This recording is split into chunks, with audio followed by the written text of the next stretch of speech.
there, friend. Welcome to Start Early Today. Hope you're doing well wherever you may be.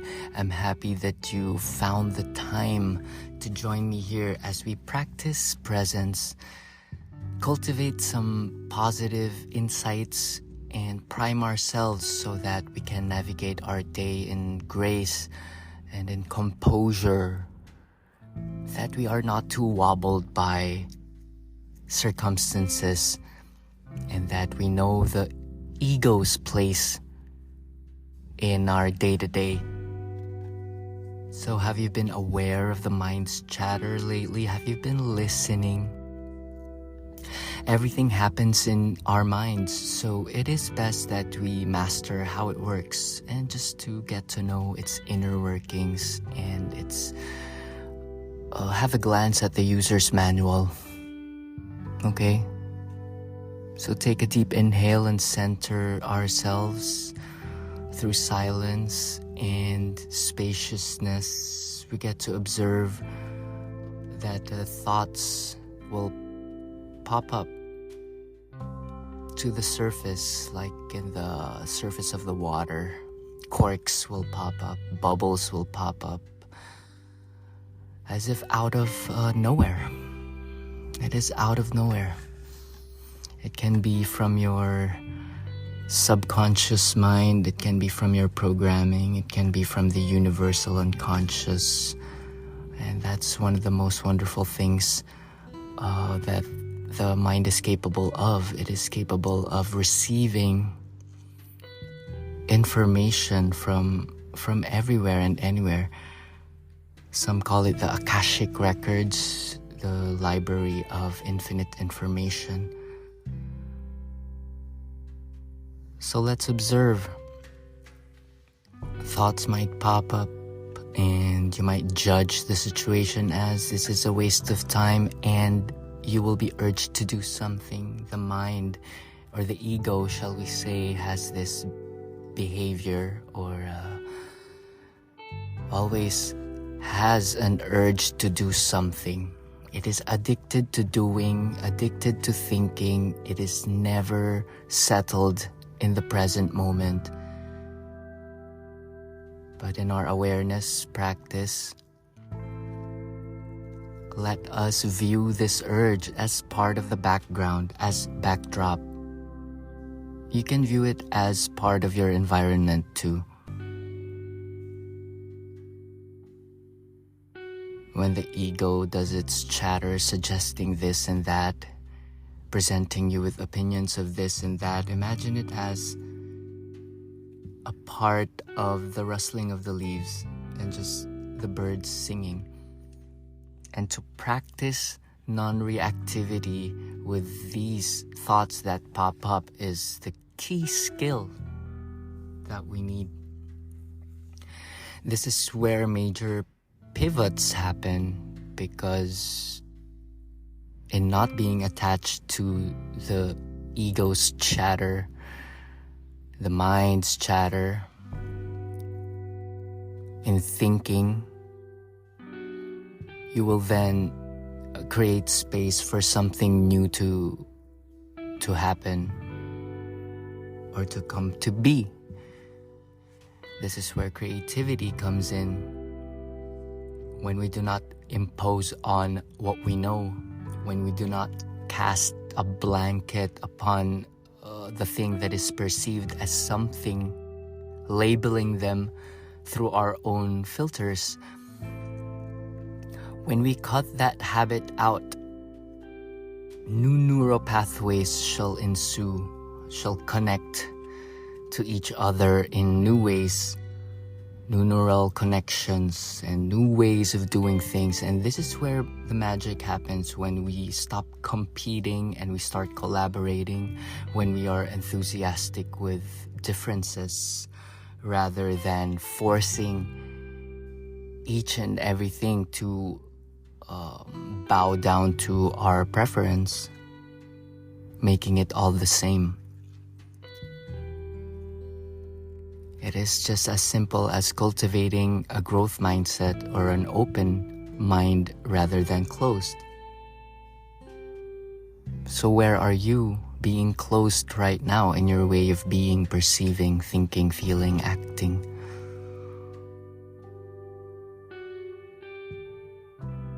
May this gentleness and ease in looking at things, and being meticulous in looking again, and being slow in our responding, may we create slices of a space where genuine living happens, arriving at each moment with authenticity, a readiness, an alertness, not indifference or passivity, but a curious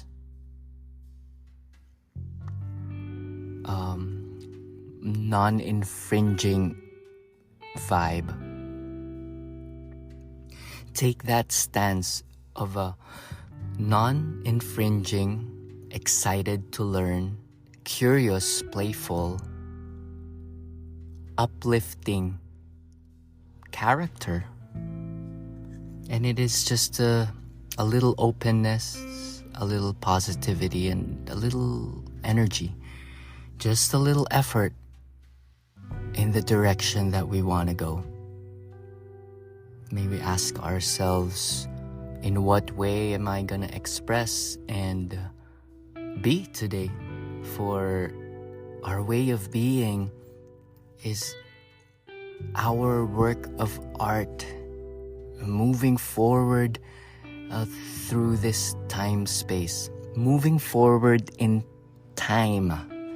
That is your painting, the way you move through it, the way you think through it, the way you navigate your day and your time. And this can all happen in your head. So use the power of visualization, creative thinking, and smiling all the while. Sometimes when we think, we tend to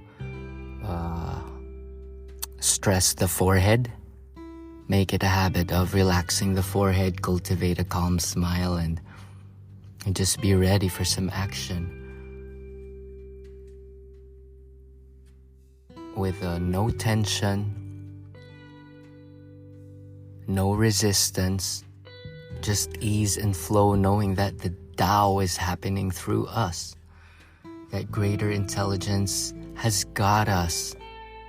We're just here on a kayak, we're here on the boat, just riding and enjoying the view.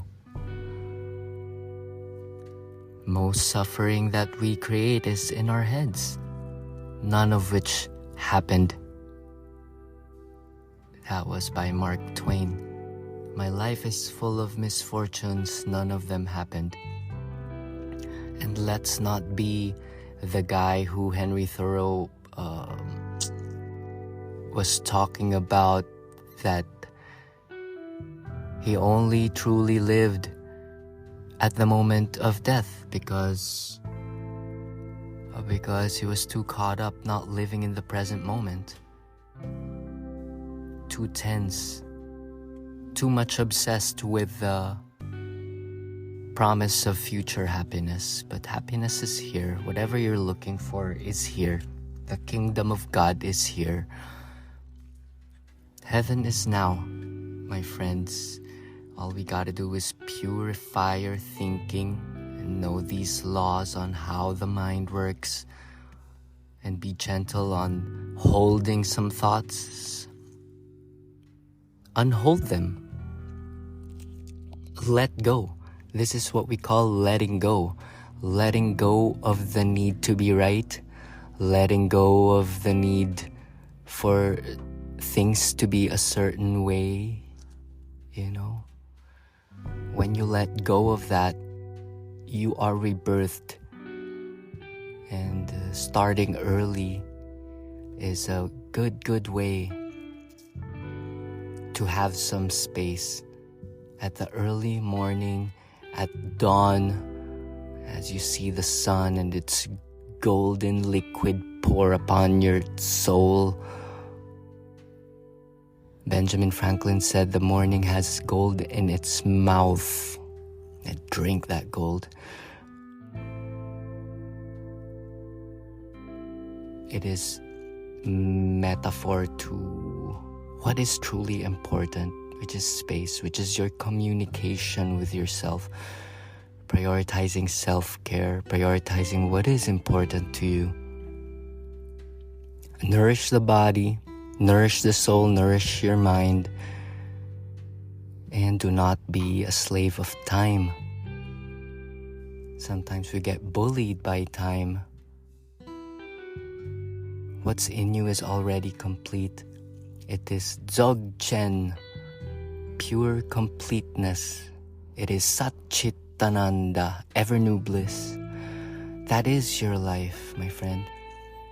Meditate on your physiological bounty, the harmony happening in between and around all of your organs, tissues, molecules, cells, in your blood, and the electric synapses happening in your brain. The brain is the most fascinating thing in the universe, if you ask me. And to just go through words of past masters, you will then discover and embody beauty everywhere you go, which is the topic of our newsletter for today. Carrying beauty wherever you go. No matter how unbearable things may appear in your life right now, it's only an appearance that you choose to wrap your head around it. It is a mere construct. If you get to the heart of the matter of the present moment, you're just a human being having a human experience, sitting. Either sitting, walking, laying down, or doing dishes. Nothing more. All pain and suffering is either anticipated and remembered, or remembered. So in the present moment, unless you're being chased by a wild cheetah, you're good. And in the case that you're being chased by a wild animal, you can either hide or either face it with love. Animals only attack you because they think you're a threat. But if you exude and you come out of good vibrations, you can etherically hold their heart, hold the heart of the cheetah and pet his or her head and embody and say, I'm your friend, cheetah. Let's not chase each other. I can find you vegan cheetah food and let's hang out in the rainforest and we can take a stroll together, and I won't cage you and I won't make clothes of you. You're a cheetah and I admire your patterns, and I am human. I'm here to show you poetry and you're here to show me, how to sprint or something. Okay, so that's how you hang out with a cheetah. And it can be a metaphor with a cheetah that is in you. Are you constantly trying to run away from something? Turn your head towards it. Turn your attention towards the thing you're running away from and heal it. Maybe just look at it. Maybe it just needs to be looked at. Some things just get healed or become whole by paying attention. If you pay attention, it then thus become whole. Healing comes from the word whole. Holy comes from the word whole. To become whole. Atonement comes from the word atonement. To become one. If you become one with your troubles, your shadows, your begrudgment, your fears, become one with it. And heal it. Tend to it. Tending the cheetah. Okay? Or a wild animal of your choosing. Or penguin, whatnot. Stand straight like a penguin. and walk in the cold like a penguin. Do some cold exposure, my friend. Shout out to Jean Sue, Dave, always present in the Substack comments. If you're new here, I'd like to welcome you. This is where we just talk about things that are good. Maybe we talk about your coffee or whatever good thing is happening. I'm here to check up on you and update you on your sink. How's the sink? Have you been wiping it clean, spick and span? Because how we do the little things is how we do the big things, okay? Do little things in a great way, okay? Clean your room first before you save the world. Before you become too righteous and in judging, work on yourself, my friend. Brush your teeth and look at yourself in the eye and approve of yourself and love yourself and forgive yourself. And we shall hang out with Thich Nhat Hanh through his cards and his essence. Today's entry is Stop Struggling. The insight of non-duality will put a stop to the war in you. You have struggled in the past, and perhaps you are still struggling. But it is necessary. But is it necessary? No. Struggle is useless. Stop struggling. We might shift or can shift struggling into joyful effort. Okay? In the effort of creating and to be moving forward towards what we are called to do is a gift in and of itself. Sometimes we get too wrapped up in the things that will come about if we do the struggle. This is nonsense. This is putting the promise of happiness away from you. Don't push it away. It is already in you. If you're gifted the ability to do such a thing that will provide service, that is it, my friend. So find something that you can flow with that will bring forth joy to others. It can be in your existence. In the mere fact of existing, my friend, you are a joy already. So start with that. Cultivate a calm smile, wear something nice and take a walk. And share your vibrance, share your insights. Share what you have found to be great. And maybe you'll light somebody up, and it is contagious. Your peace, your joy is contagious. Share onto others. Fill your cup with the everlasting golden liquid of the morning light. And be the Buddha, and be the Jesus, and be Hercules, be the David that you are. They are our ancestors to show us it is possible. So, and their essence is contained in each and every particle of your being. This is a scientific fact. Look it up through Deepak Chopra. Okay? That we contain a particle of Jesus and the peasant from China. Right now, because we are a verb, we are interbeings. As we breathe, we share particles. So we are one. Okay? Become one with all. Separation is a delusion. Your ego is a hallucination. Your truth is godliness, beauty, possibility, dreams, your ideals. So stop the struggle, stop your grunting, stop the war, and make some wise choices. This is reflected through your choices in your head that you will choose to think of. Okay, the choices that you will, the choices of thoughts that you'll think of. And this is what will make you, this is what will make the paint of your masterpiece. What strokes are you gonna make? Big, bold, colorful strokes of music. Music is everywhere, my friend. Look into String Theory by Michio Kaku. The language of God, he continued Albert Einstein's The Theory of Everything. So stop the struggle because everything's in flow. If we flow with the Tao, we are running out of time, and I would like to thank you. I think it went pretty smooth. I'm gonna check up on the brown rice.